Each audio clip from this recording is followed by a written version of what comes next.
Les groupes, c'est à vous, Monsieur Fialer, pour le groupe RDSE. Merci Madame la Présidente, Madame la Ministre, Madame, Monsieur les rapporteurs, chers collègues.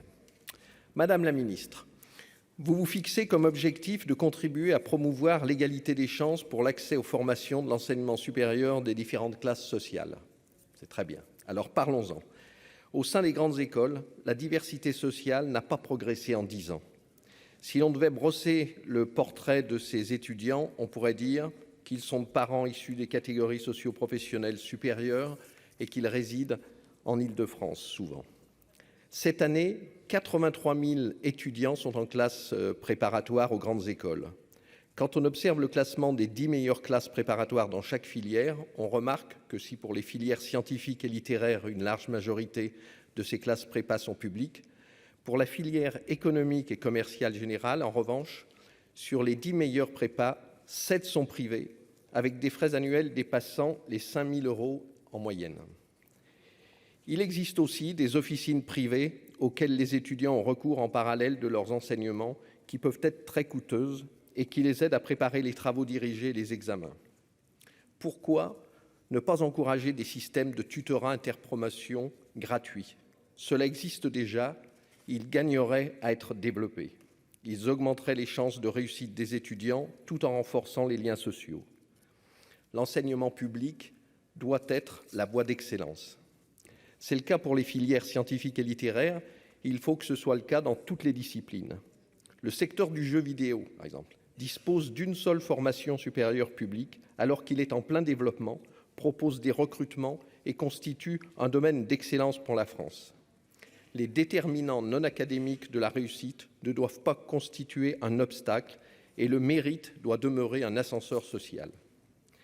La loi du 8 mars 2018 relative à l'orientation et la réussite des étudiants avait prévu que soit retenu dans le cadre de la procédure Parcoursup un taux minimal de bacheliers bénéficiaires d'une bourse nationale de lycée. Cette mesure concernait notamment les filières sélectives.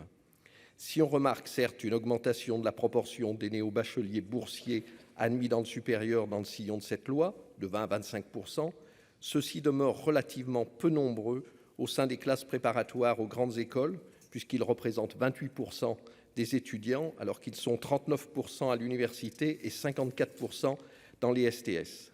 En outre, votre objectif concernant le pourcentage d'étudiants boursiers en classe préparatoire aux grandes écoles stagne à 30% jusqu'en 2025. Madame la Ministre, nous devons être plus ambitieux. Je salue les mesures prises par le gouvernement en faveur du pouvoir d'achat des étudiants, comme le gel de l'indexation des loyers en résidence universitaire, la revalorisation de 4% du montant des bourses sur critères sociaux et le maintien du repas au restaurant universitaire à 1 € pour les étudiants boursiers. Concernant la CVEC, qui fut particulièrement mobilisée pour faire face en urgence à la crise sanitaire, le montant de sa collecte en 2023 devrait atteindre 175 millions d'euros, soit 25 millions de plus que l'année dernière. Il est important que la CVEC ne devienne pas qu'un levier d'intervention face aux crises sanitaires, énergétiques, mais qu'elle favorise, conformément à l'intention du législateur, la pratique sportive, l'accès à l'art et à la culture, c'est-à-dire au bien-être et à l'épanouissement des étudiants. L'activité physique étant un important facteur d'épanouissement physique et psychique, je me réjouis de l'extension du Pass'Sport à 800 000 étudiants boursiers depuis la rentrée 2022. Et je voudrais vous interpeller, Madame la Ministre, sur la place du sport universitaire qui est encore trop négligé.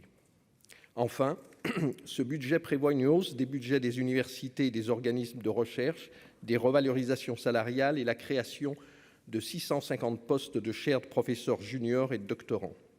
Aucun chercheur ne sera enfin payé moins de 2 SMIC en début de carrière. Face à un vivier de chercheurs qui s'amenuise depuis des années, ces mesures sont indispensables pour la dignité et sont une étape pour redonner de l'attractivité à la recherche, indispensable à l'avenir de notre pays, que nous soutenons, et c'est pourquoi le groupe RDSE votera cette mission. Merci. La parole est à